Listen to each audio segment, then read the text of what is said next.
May dalawang magkaibigan, sina Marco at Emil. Pareho silang nangangarap makapagtayo ng sarili nilang negosyo. Pareho rin silang nagsimula sa wala. Parehas ng puhunan, parehas ng resources. Pero may isang malaking pagkakaiba sa kanila. Si Marco palaging nagmamadali. Gusto niya instant results. Kapag walang benta sa loob ng isang linggo, sumusuko na. Lipat agad ng ibang negosyo, lipat agad ng diskarte, paulit-ulit. Pero wala pa ring direksyon. Si Emil, tahimik lang. Hindi perfect ang simula niya. Minsan walang customer, minsan nalulugi. Pero araw-araw siyang bumabangon. Binibilang niya hindi ang kikitain niya ngayon, kundi kung gaano siya nag-improve kumpara kahapon. After 1 year, guess what? Si Marco, sawa na, lito, napagod sa kakalipat-lipat.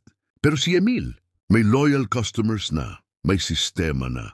At higit sa lahat may peace of mind siyang bunga ng tiyaga at tiwala sa proseso. Lesson, hindi palaging nauuna ang mabilis. Minsan, ang tunay na tagumpay ay binubuo ng maliliit na hakbang na paulit-ulit mong ginagawa kahit walang nakakakita. Kung mainipin ka, madaling mapagod. Pero kung matiyaga ka, mas malapit ka sa tunay na tagumpay kahit pa mahirap sa simula. Outro.